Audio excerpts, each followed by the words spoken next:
Start, start. Magandang ano sa inyo. Dito na tayo sa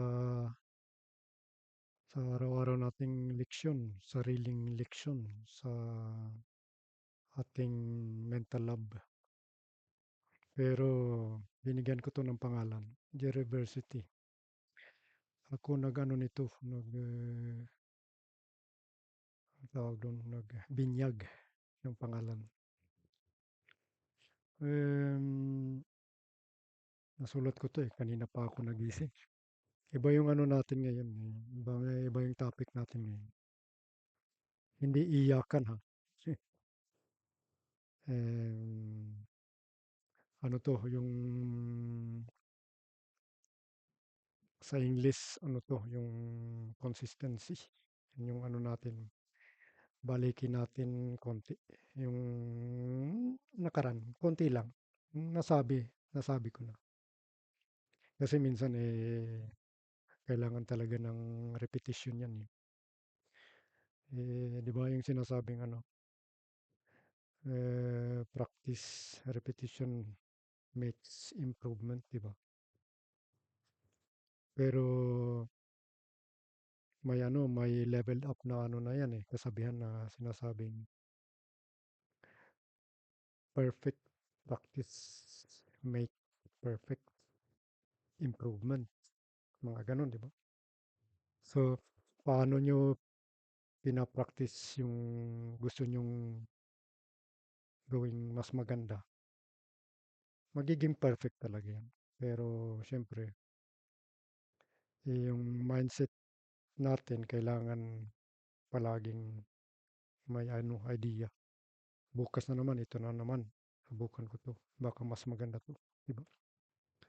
So, malayo pa tayo sa perfection. Hmm. Yung mga ano, sa mga bagay ha, tayo, alam natin na hindi tayo perfect eh. Perfect tayo na nagkakamali. Yun, yung perfect imperfection. Yun yung nasa atin yun eh. Nakaka-relate kayo niyan, karamihan. Oo nga pala, nag-ano ako, nag-post ako ng Swedish na ano, ano nyo yan, yung sa mga nakakaintindi ng Swedish, pwede nyo pakinggan yan, maganda rin yan. 12, ano lang yan eh, hindi umabot ng 12 minutes. Tapos yung last na 25 seconds, parang technical failure. So, parang naging ano yung sinatawag nilang ano noon, yung parang syntax error. Yung lumang mga ano, yung salita sa ano, yung mga terms sa mga computer, mga ganun. Technical. Tech support. Kailangan ko sana ng tech support. Ako lang yung ano ako lang yung tech support dito dahil ako lang nag-iisa. Okay, yung nga pala, yung kahulugan nun sa ano, sa Tagalog. Di ko pa inano yung Bisaya dahil dadating din yan. Yung light, inano ko, yung dim light ko, pinaano ko muna dahil ayoko makita yung muta ko sa mata. May tinatago ako. Alam yun na, walang ano, wala tayong nos-nosan dito yung sinasabi ko sa Bisaya. Joke yun nos-nos. Yung pang ano, pang makeup. Hindi na ako kailangan mag-makeup. Ito na yung makeup ko. Yung natural na makeup ko. Style ko. So, take me as I am. Ganun yun may kanta yun, di ba? Ito yung ano, yung consistency nga pala, itong kabuuan nakalagay dun. Tapos, eh, yung walang tigil ba, yung palaging, tapos walang pagbabago, hindi nagbabago. Hindi ibig sabihin na ano, huwag kang magbago. Yung parang palaging ano, palaging nandyan ka, continue ka sa mga ginagawa mo, yung consistent ka, yung palaging. May isang ano pa ako dyan. Sipag, sipag. Yung sipag mong ano, sinadya mo yan dahil habit mo yan. Parang sanay na habit. Yun. Yun pala yung consistency, yung ano, palagi kang ano, hindi ka tumitigil hangga't ano, kontento ka. Ganyan yung consistency niya. So, yun sa Tagalog. I-ano natin yung ano, mga mga gawain natin na magaganda araw-araw. Eh, siyempre naman eh, yung sa arami na nating video, di ba, mga pananalita na ano, yung ano, yung disiplina. Bumalik tayo dyan. Tapos bigyan natin ng halaga yung ano, yung pagdidisiplina natin. Bigyan natin ng sipag yan. Yan, yan, ano, connected lahat yan eh. So, bigyan mo ng halaga yung ano mo, yung mga magagandang ginagawa mo. Value mo yung sarili mo. So, ito yun. Ang dami ko na sigurong pages na nasulat kanina. Parang may nag-utos ata sa akin. Um, I-continue. So nga pala, bago ako mag-continue, shoutout ko lahat ng mga ano uli. Siyempre, sa ating Panginoon muna. Shoutout ko siya dahil bibigay lakas sa akin eh. Pangalawa sa pamilya ko, sa mahal kong asawa diyan. Yan ang palaging first nagla-like. Mahal kita, mahal. Love you. Bibi, ikaw rin. Salamat sa inyong dalawa. Kung nandyan kayo palagi. Saka isa ko pang anak nasa Sweden eh. Ano ko, bibisitahin ko soon.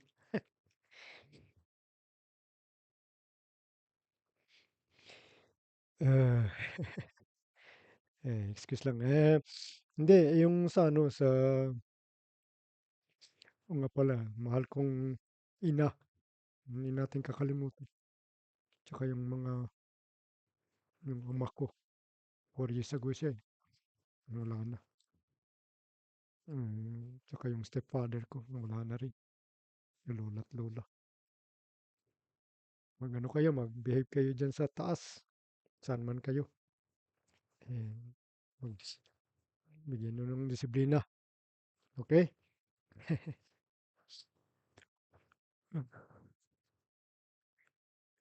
Itong ano kasi, itong ano yung kabubuan, kabuuan ng ano natin, yung mga intensyon sa buhay, yung mga ginagawain natin, mga intensyon natin. Kailangan ano yan eh, bigyan natin ng ano yan eh, sipag. Tapos, siyempre, sa tiyaga mong pagsisipag, may resultang dumadating, yung blessings or ganyan, 'di ba? Sa Diyos ang awa, sa tao ang gawa pa rin, 'di ba? So, yung awa ng ating Panginoon, ng Diyos, yan yung mga blessings. So, wag na tayong maghintay dahil dadating yan eh. Dadating lang yan. Ano ka lang, continuous na lang tayo. Consistent lang tayo sa mga good habits natin. Yung tinuturo ko ngayon sa ano ko. Sa anak kong kay Zia. Teamwork kayo always. Ni Mami. Sinasabi ko yan. Mag-ano kayo dyan. Teamwork kayo dyan. Dahil kayo lang dalawa dyan ang ano eh. Yung pinakamalapit. Ako, distansya lang muna ako dahil work muna si Daddy. Dadating din ako. Itong ano, pag-aano natin, ito nga pala yung komunikasyon natin. Yung ano ko rin, i-add ko yan sa ano sa consistency dahil kasi kahit saan naman eh, ano eh, lahat ng mga ano, yung anong tawag yung places, yung mga lugar. Lahat ng mga lugar na yan, ano yan eh, yung workplaces yan eh. Yung mga environment, mga ano natin, paligid. Workplace natin lahat yan eh, kahit saan. Eh, Generally speaking, yung parang ano na yun, yung pang next level na ano na yun. Kapaligiran natin, ano yan, workplace natin yan, lahat malawak, di ba? Hindi lang, magsisimula tayo dito sa planeta natin. Tapos sa bayan natin, sa ating mga Pinoy dito. Yan yan, kapaligiran. Anuhin natin dapat yan, paunlarin natin ang kapaligiran natin, mga Pinoy. Ang mga, hindi tayo masyadong mag-ano sa kayamanan natin. Dahil yan yung ano, yan yung ugat ng maraming problema sa ating bayan. So mindset natin dapat maguna tayo yung pagdidisiplina sa ano natin, sa utak natin, sa mga emosyon, sa mga damdamin, lahat-lahat na yan included, all inclusive yan eh. So yung ano, yung sa consistency, itong ano, pag sipag nating ano, gumagawa ng mabubuting bagay. Yan, nag-ano yan, nagba-vibrate yan eh. Nag-ano na yung parang nagiging, nag-ano eh, chain reaction yan eh. Yung parang nakakahawa ng iba. Yun, magaganda. Oh, ang ganda yung ginawa niya. Ganda yung sinabi niya. Ganda yung, mga ganyan. Pag palagi mong ginagawa yan, natutuwa talaga yung Panginoon natin. So, proud siya sa atin pag ganyan. So, continue lang tayo. So, wag na tayong masyadong judge. Yun yung inano ko sa Swedish na ano, lingwahe. Yung judgmental mind. Huwag yung masyadong ano yan. Dahil karamihan sa atin, pati na rin ako na ano ko na rin yun. Yung hindi mo pa naisip, sinabi mo na. O yun na yun. Tapos bumalik ka sa mental, o nga pala no, yung nasabi ko. Umiyak yung ano, sorry. Mag-sorry ka kung may nasaktan ka, di ba? Yung forgiveness, yan, nandyan yan eh. Yung tatlong ano yan eh, LJF yan, yung sinasabing love, gratitude, and forgiveness. Ano yan eh, parang dialysis yan eh, sa ano natin, sa katawan natin, sa utak natin, sa kalooban. Dialysis yung pampalinis, pampalinis ng ano natin, katawan sa pag-iisip. Cheers. So yun. At saka ito, consistent tayo, di ba, sa mga magagandang bagay. Tapos, siyempre, magsisimula yan sa bahay. Paulit-ulit kong sinasabi. Dahil kasi hindi tayo nakikinig masyado. Lahat tayo, included na ako dyan. Kaya tayo hindi masyado, hindi natin masyadong naiintindihan yung mga sinasabi natin sa isa't isa. Kaya ano tayo, hindi tayo masyadong magaling makinig. Nagsisimula yan sa ano, sa eskwelahan eh. Kaya kaya dapat mga bata turuan natin makinig. Yan yung sinasabi ko sa anak ko. Listen and obey. Yan yun yung mission mo dito araw-araw. Yung mission namin ni Mami, marami yan eh. Kung ilista namin yan, hindi tatama rin kang magbasa. Taas ng listahan na yan. Di ba? Relate kayo niyan. Dalawang ano lang, may mission yun. Siyempre may yung pangatlong yan, ano yan, included na yan eh. Yung keep your promise, keep the promise.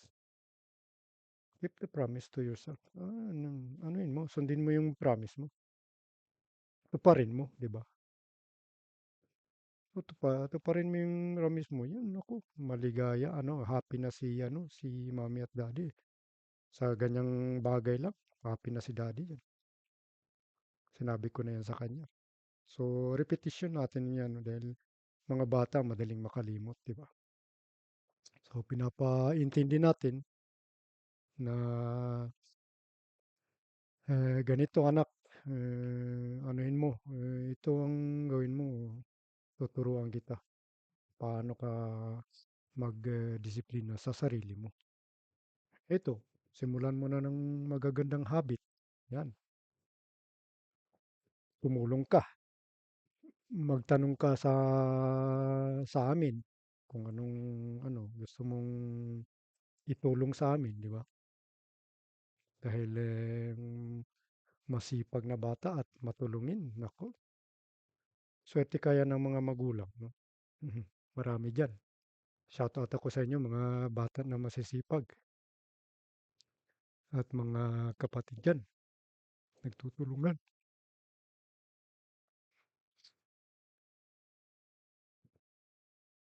Tulungan lang kasi tayo, eh.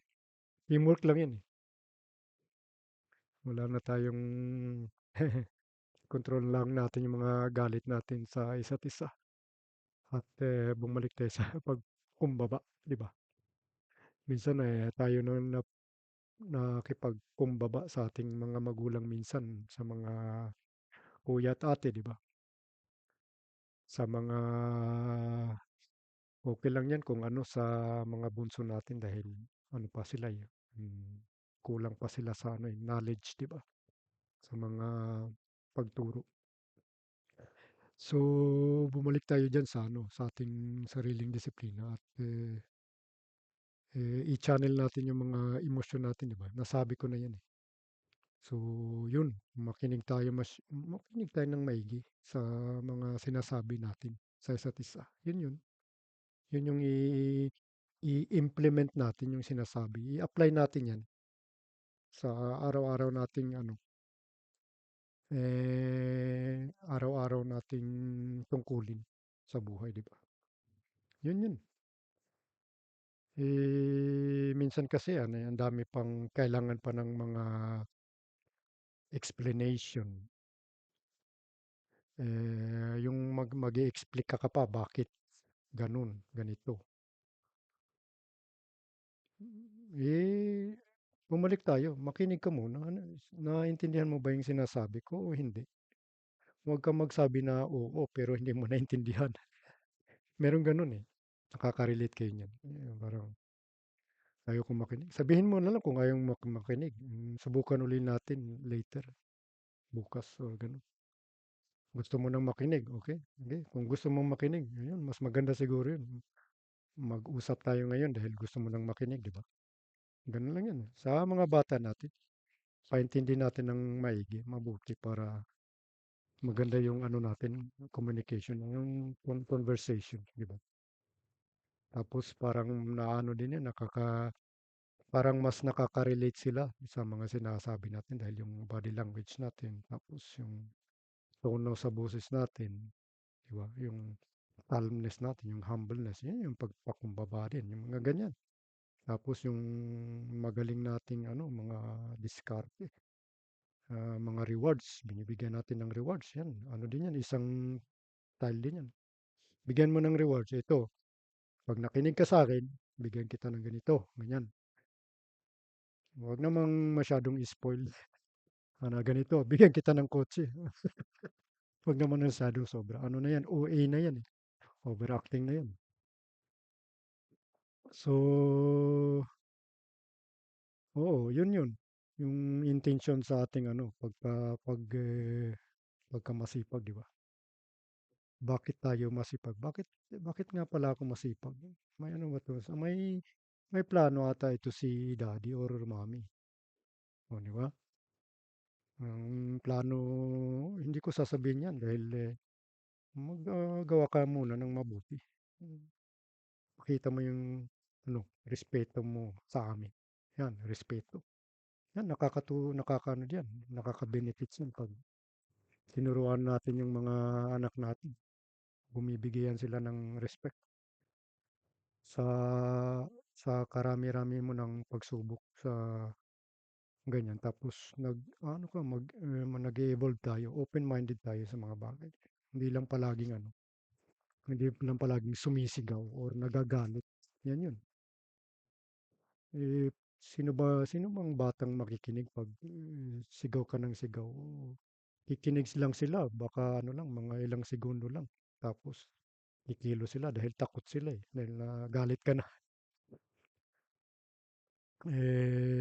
Tsaka yung mga physical na mga ano, iwasan natin yan dahil siyempre ano yan eh, nakakaapekto yan sa kanilang ano, sa kanilang inner peace yung sinasabi ko, yung integrity. Meron din yan silang mga integridad mga bata. Pag masyado abuso yung ano yung pananakit, yung physical, abuso yan. So, huminga tayo. Okay, hindi naman na nakikinig ito. Ah, teka muna. Pwede mong sigawan. Hoy, ilang beses na ako nagsabi sa'yo. Hindi ka pa rin ano. Kumilos ka na diyan. Akin na yung ano, akin na yung cellphone mo. Yung gano'n. Intentional ka sa ano sinasabi mo. Yung ano ba yung sadya, 'di ba? Sadyain mo na akin 'to. Akin 'to muna dahil hindi ka nakikinig. Wala ka sa focus. Yun yung sinasabi ko sa anak ko. Pero walang ano, walang physical. Dahil naano lang yan sila. Siyempre, emotional din siya. Lahat naman tayo emotional eh. Pero paano tayo nag-evolve sa ano, sa katagalan, sa pagka-maturity natin, 'di ba? Kahit mature na tayo, malalaking tayo, emotional pa rin tayo, 'di ba? Paano natin i-ano yan, i-channel, i-control? Yun. Simple as that. Uy, parang sisipunin ata ako. Pero gagamutin ko yung sarili ko nito. Secret.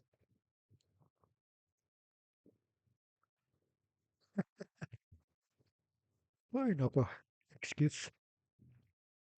20 ano na ngayon? 22 minutes.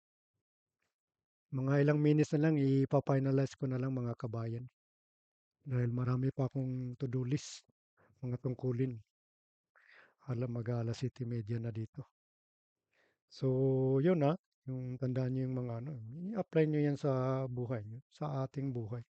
Ina-apply ko rin yan. Hindi na ako masyadong nagsisinungaling sa aking sarili. So, ba't ako'y magsisinungaling sa inyo, 'di ba? So ito, finalizing ko, 'di ba? Meron akong extra ngayon bago yung 3 words. Ito yung ano yung sinasabi kong ano, yung nasabi ko na 'to eh. I-motivate ninyo yung ano ninyo, yung sadyain yung meron kayong magawang mabuti. Motivate yung parang gusto ninyo gawin. Gusto ninyong gawin. Yun.